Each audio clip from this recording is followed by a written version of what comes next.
INSS para profissionais de fonoaudiologia. Se você é profissional de fonoaudiologia e está nesse vídeo querendo saber se precisa ou não pagar INSS, fica comigo nesse vídeo até o final que eu vou explicar em detalhes para você.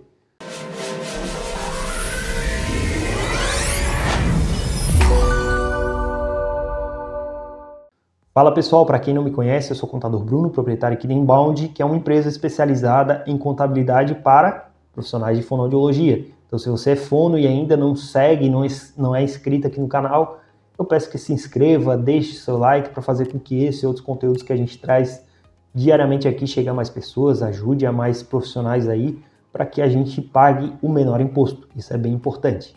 Então, contextualizando com vocês, basicamente o profissional da fonoaudiologia tem que entender muito bem sobre isso aqui. Apesar de que o contador tem que ser um especialista, né? É importante a gente sempre ter uma pessoa que é especializada nesse contexto. A gente precisa também entender um pouco desse cenário para não ficar perdido. Então, nesse sentido, o que eu queria trazer para vocês um pouco sobre a parte de tributação, de impostos, de INSS. Então, vamos lá. O profissional de fonoaudiologia, basicamente, ele pode pagar como pessoa física, né? A gente consegue estar pagando ali o nosso INSS como pessoa física. Ele sempre vai ser como pessoa física, mesmo que tenha uma pessoa jurídica, a gente vai fazer através de Prolabore e vai ficar, lógico, vinculado à pessoa física. Mas se está atuando como pessoa física, não tem o CNPJ ainda, a gente tem esse caso que eu vou comentar para vocês primeiro. A gente tem como pagar 11% de INSS sobre o salário mínimo ou 20% sobre a remuneração total, o salário de contribuição. Vamos às diferenças. 11% sobre o salário mínimo, a gente vai ter algumas questões ali que a gente tem que levar em consideração. Se você é fono e atua prestando serviços especificamente para pacientes particulares, aí sim, você pode pensar no de 11% sobre o salário mínimo. Só que 11% sobre o salário mínimo não te dá a possibilidade de aposentadoria por tempo de contribuição. Outra questão, 11% sobre o salário mínimo, todos os seus benefícios ficam limitados ao salário mínimo. Então, você vai ter um limite ali, todos os seus benefícios vão ficar limitados sempre ao salário mínimo. Então, é bem importante a gente entender antes de tomar essa decisão. Vou pagar sobre 11% ou vou pagar sobre 20%, que é o mais comum. A gente pagar 20% sobre a nossa remuneração total, 20% sobre o nosso salário de contribuição, como diz lá na legislação. E o que seria, né, salário de contribuição? Eu pego R$1.000 ali e pago 20% sobre R$1.000? Não é assim que funciona.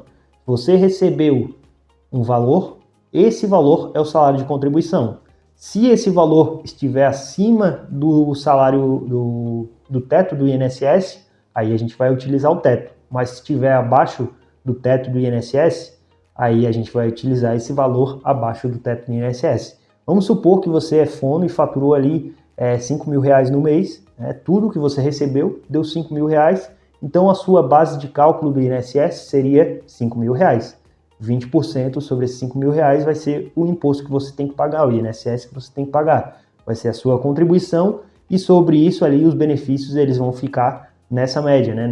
Nessa média de valores que vocês estão pagando.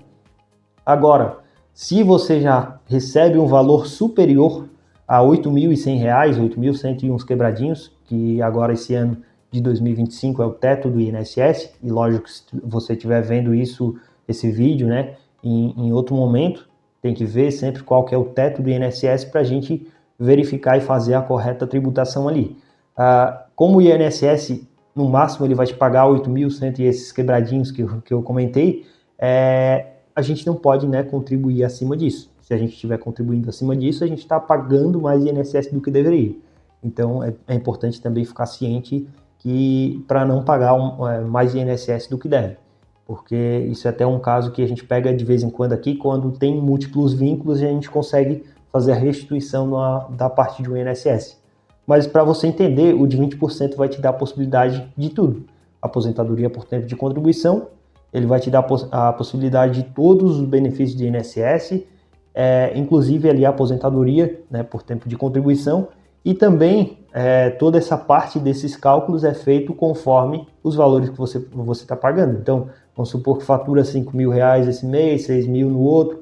Então ele vai ter essa variação, mas é a média desses valores que você está recebendo mês a mês. Diferentemente do INSS de 11%, onde a gente só teria essa possibilidade de utilizar se estivesse prestando serviços especificamente para pacientes particulares. Se fosse plano de saúde, já não funcionaria dessa forma. Se fosse atuando para outras pessoas jurídicas, não poderia dessa forma. A gente poderia só pelo de 20%. Então, a gente tem que colocar na balança e verificar. Será que é melhor pagar 20% ou pagar 11%? Então, é uma questão que a gente tem que levar em consideração antes de tomar uma decisão. Chegamos ao final do vídeo. Se você gostou, eu peço que deixe seu like, se inscreva no canal. E também, se ficou com uma dúvida, eu peço que deixe nos comentários aqui, que vai ser bem importante para a gente trazer vídeos futuros conversando com vocês, explicando para vocês as questões que são mais da parte burocrática. Então, eu peço aí novamente que deixem seu like, fiquem com Deus e até mais.